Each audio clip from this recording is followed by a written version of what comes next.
You know that feeling when you check your bank account and it's finally over $20,000? For some reason, it feels different. You feel safer, you feel like you're doing something right, and you start thinking about money in a whole new way. That's because $20,000 isn't just a number. It's a financial turning point. At this stage, you're no longer just surviving.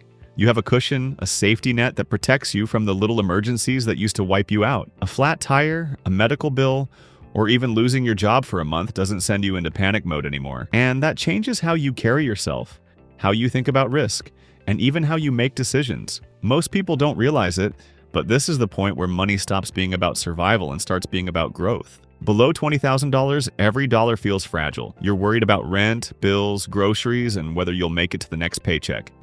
Above $20,000, your mindset begins to shift. You can breathe, you can plan, and that little bit of space changes everything.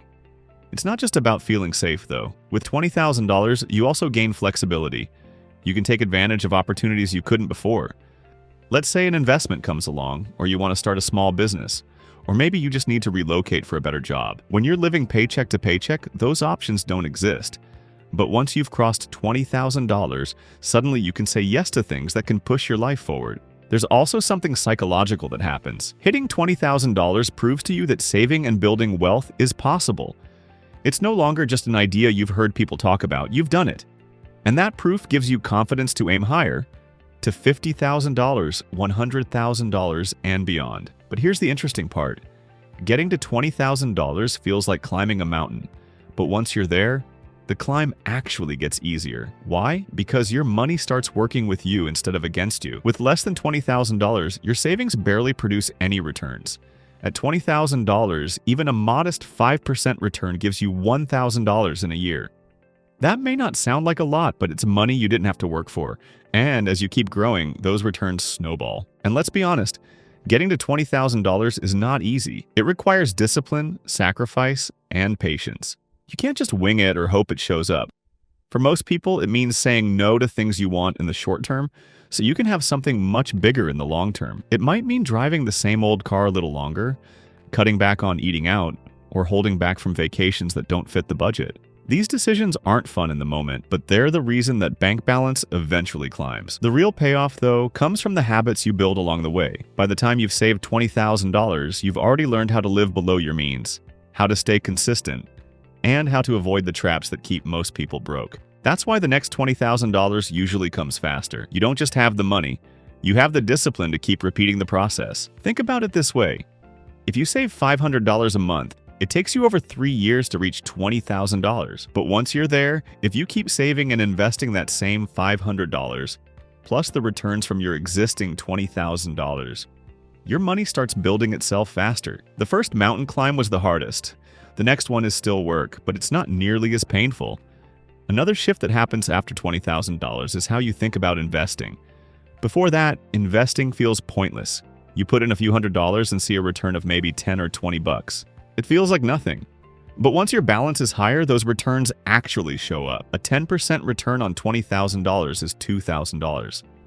That's the kind of money that can pay for a vacation, cover a few months of bills, or be reinvested to make even more. At this point, investing stops feeling like a joke and starts feeling like a real tool. It also changes how you view debt. When you have nothing saved, debt feels like a hole you can't climb out of. But when you have $20,000 in the bank, you realize you don't have to rely on debt for small problems. You can pay for things outright, and if you do borrow for bigger opportunities like a home or business, you borrow with confidence, not desperation. That difference matters more than most people realize. There's another layer here too. Money gives you time. At $20,000, you may not be financially free, but you have more breathing room than most. You can take a short break between jobs without panicking.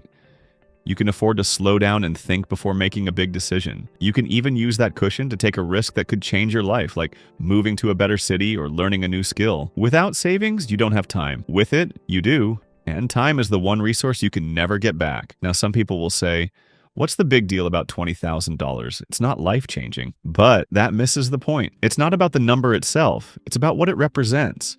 It's about going from fragile to stable, from reactive to proactive. Once you have that foundation, everything else builds on top of it. For example, someone with $20,000 saved can approach their job differently. Instead of being scared of losing it, they can think about whether it's the right fit, whether it pays enough, and whether it aligns with their goals. That kind of confidence changes how you negotiate for raises, how you handle workplace stress, and how you plan your future. It even changes how you think about spending.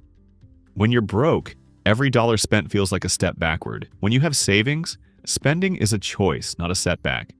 You can spend on things you truly value without guilt, because you know you're still secure. That freedom, even in small amounts, is powerful. The funny thing is, $20,000 is not really that much money in the big picture, but the psychological shift it creates is massive.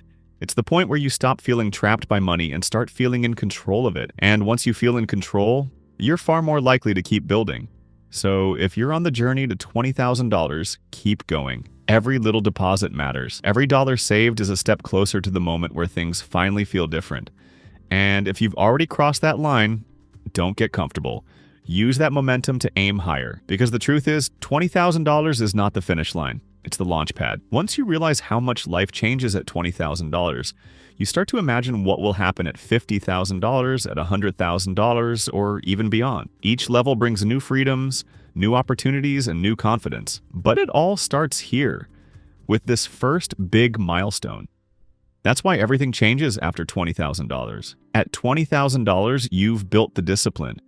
But at $50,000, you've built stability. That's the level where you can handle bigger risks without fear. You can invest more aggressively, you can take on bigger projects, and you can afford to think longer term. By then, your money isn't just protection, it's leverage. At $100,000, something else shifts. That's where compounding starts to feel real. The returns that felt tiny before now show up in thousands of dollars. Your investments don't just grow, they accelerate. And by then, the habits you built on the way to $20,000 are so automatic that saving and investing become second nature. Your investments don't just grow, they accelerate. And by then, the habits you built on the way to $20,000 are so automatic that saving and investing become second nature. But none of that would happen without the first $20,000. That's the hard part. The grind where you see the least results but do the most work. Once you've proven to yourself that you can cross that line, the rest of the path feels less like a struggle and more like a system you've learned how to run. So don't underestimate it. $20,000 might not seem like life-changing money on paper, but the confidence, the security, and the options it gives you make it one of the most important milestones you'll ever reach. If you can cross this line, and you've already shown that you have the patience and control to reach the next one. That's why this number matters more than most people think. It's not the amount itself, it's what it unlocks. The mindset shift, the breathing room, the ability to think about money in decades instead of weeks. That's the foundation wealth is built on. And it starts here, after $20,000.